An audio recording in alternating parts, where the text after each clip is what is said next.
Aloha my kako, my name is Lily Hi'ilani Okimura, and this is my review of the live-action Lilo and Stitch.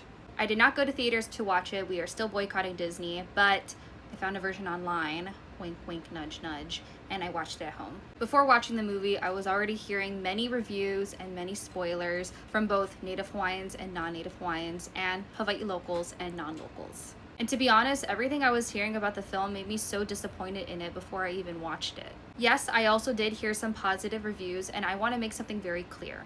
I will not criticize any Native Hawaiian that genuinely enjoyed the film. We are not a monolith, and we are allowed to have different perspectives and different opinions. These are mine. Even though I went into this film already knowing what's going to happen based off of the reviews, spoilers, and reading the plot on Wikipedia, I still wanted to watch it for myself so I could formulate my opinions. My review is based off of several things.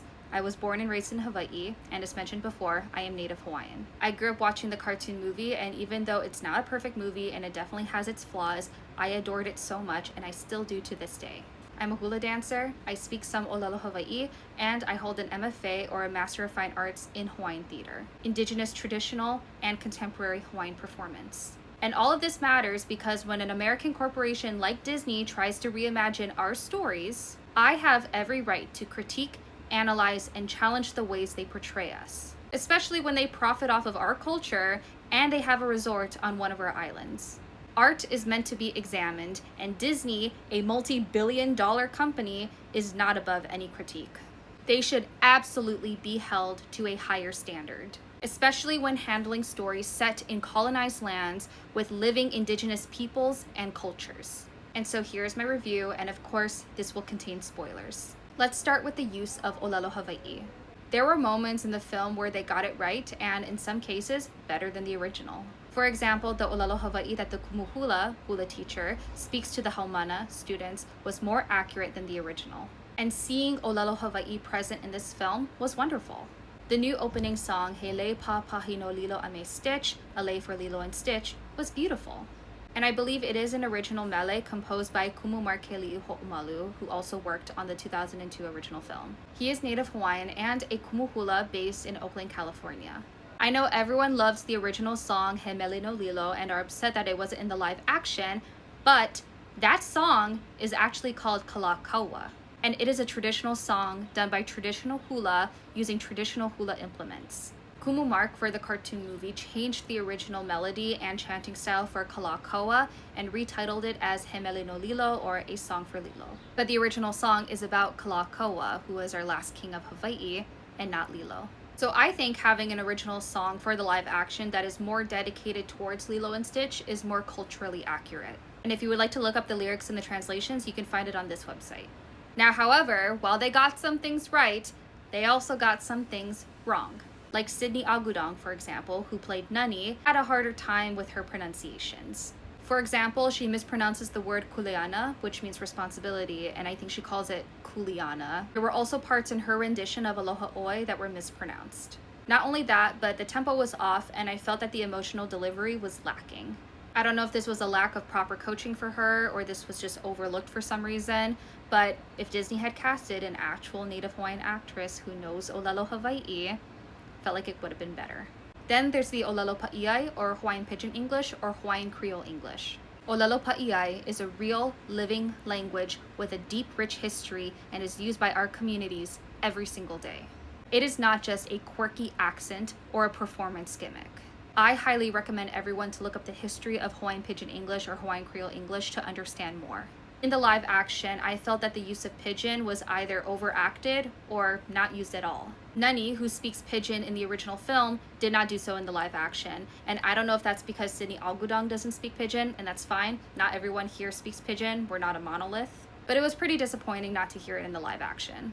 It would have been such a great way to tie more of our cultural identity to the film. It's also what makes Nani stand out from the rest of the Disney women. Tia Carrera, who's the original voice of Nani, who is also not Native Hawaiian but born and raised here, speaks Pidgin. As a kid, it was so cool hearing in a Disney film the accent and language that I speak, my parents, my siblings, my cousins, my aunties, my uncles, my grandparents, my classmates, my neighbors, my community speaks. Hearing it normalized on the screen, seeing its beauty and its validity, and it's not just broken English. Then there's Tutu speaking Pidgin, and I felt it was very forced and unnatural. Amy Hill, a respected veteran actress and the voice of Mrs. Hasegawa in the original film, does not speak Pidgin, and it shows.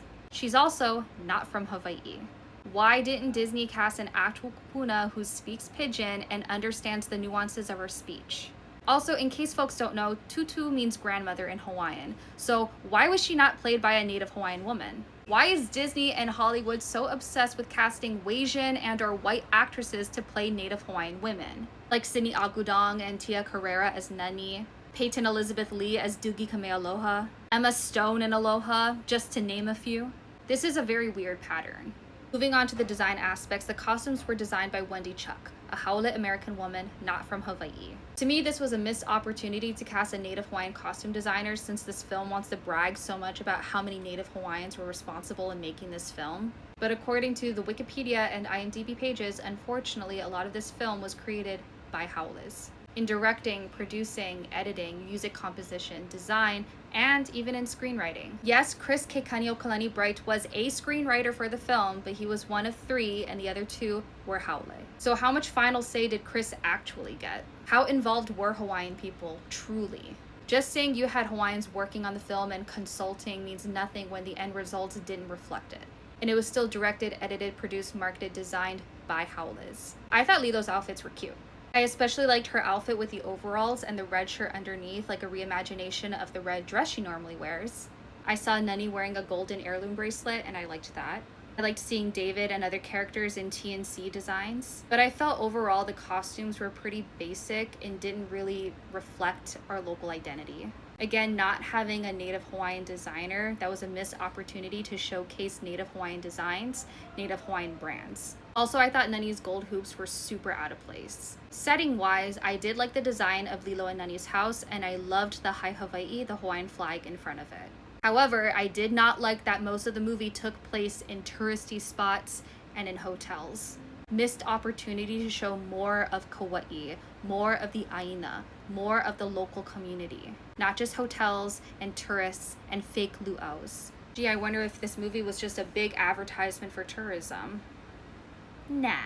Moving on to the cultural representation, I was pretty shocked and disappointed at how underutilized Hula was in the film. Maya Kealoha is a phenomenal hula dancer, and I wish we would have seen that more in the film. I think there was like 2 scenes where she danced hula, and that was it, and it was incomplete. How come we did not see her do a complete hula performance? I did enjoy the scene where she was teaching Stitch the Aloha Oi dance, and I loved him replicating it, and I loved him wearing the lei, a nod to the original film. For once he puts on the lei, he calms himself down. But I wish there was more. Maybe an explanation on what the lei was, what was it made of, what was the story behind making that lei. But especially, we needed to see more of the hula.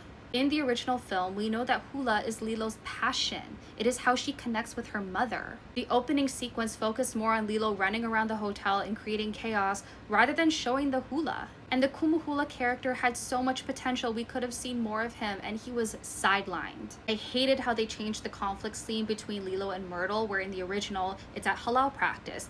In the movie, they do it as a performance for tourists. In the original, after fighting Myrtle, Lilo gets afraid that she will be kicked out, so she apologizes profusely, says she's practiced, and she just wants to dance. And the Kumu gives her a second chance, saying that they'll try again next Sunday. In the live action, Myrtle decides to hip check Lilo in front of everyone. Totally realistic. Lilo pushes her off stage, and then she gets kicked out of halal. And that's it. That doesn't get touched on ever again in the film. Like, what the heck? You mean to tell me that getting kicked out of hula is not gonna affect Lilo?